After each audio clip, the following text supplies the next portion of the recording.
Hello, co creators. Welcome to another dose of inspiration. I find it really important for us to take a very deep look at this whole concept around positive affirmations and positive thinking. Now, do I believe in the power of positive thinking? Do I believe in positive affirmations? Absolutely. But I want you to ask yourself if you are one of those people who has been doing that, thinking positively as best as we can, using positive affirmations and wondering still why the healing hasn't happened, why the bank account hasn't changed, the money situation hasn't improved, why there's still these challenges in the relationship.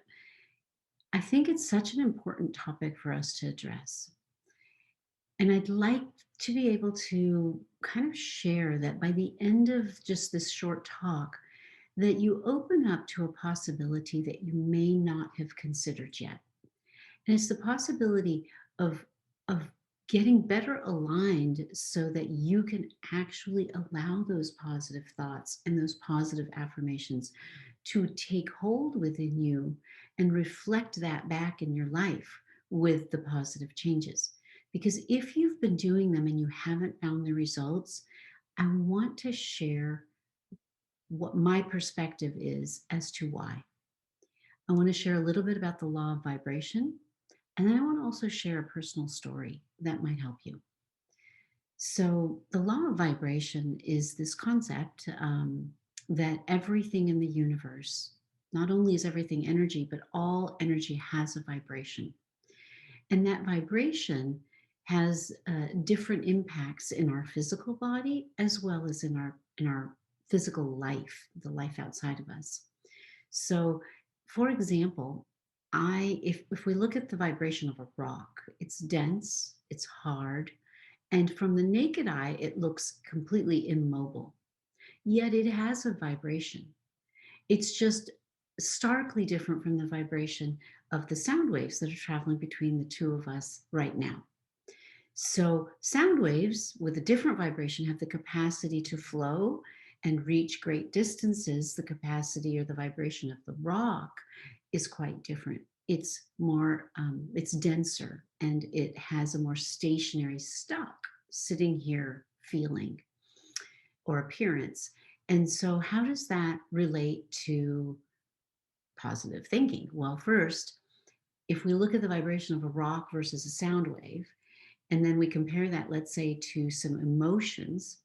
Let's look at the vibration of grief and see that as closer to a rock, because when we're grieving or when we've buried grief within us, and we haven't processed it, what happens is we're holding a denser emotional vibration, and it impacts not just the cells of our body, but it also impacts the energy of how our life and our day shows up.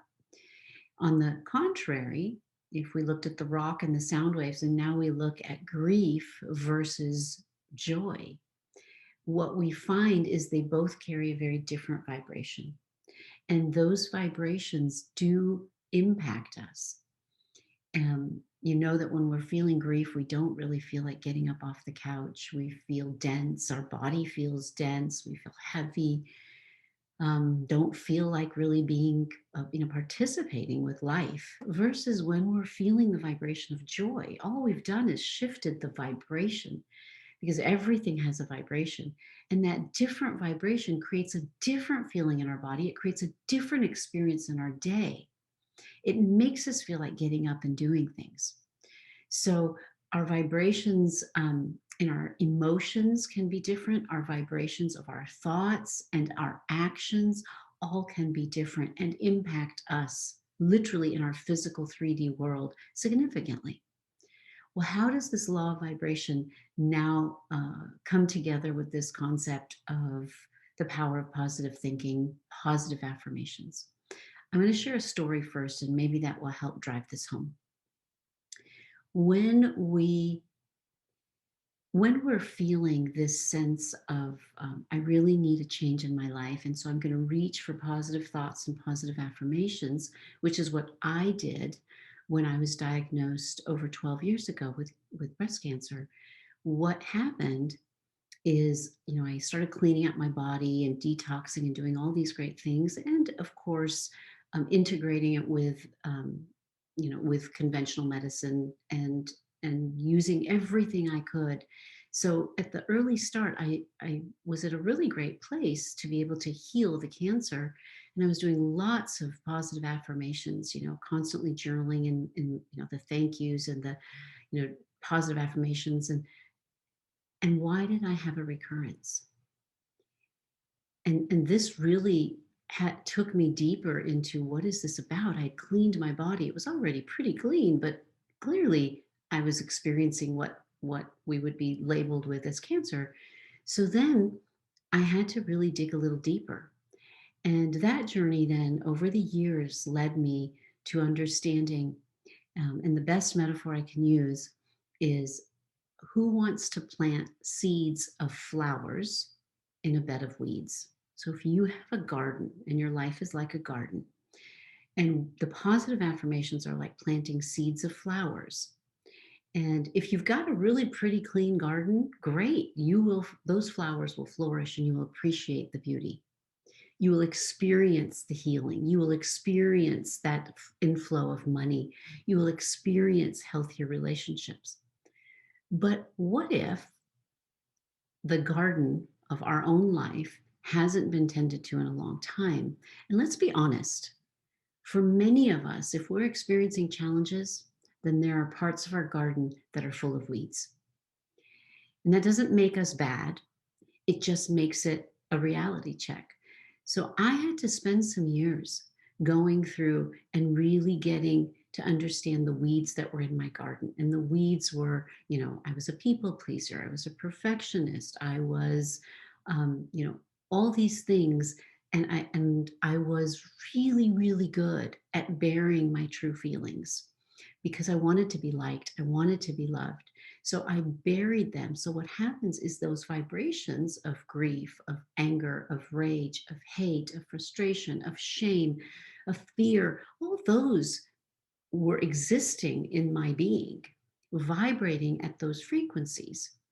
And then I was planting these little affirmations, but what I was still experiencing was an unhealthy body, challenges in my life. What I came to realize is that the earliest phase of my diagnosis, when it was the easiest to heal, I didn't.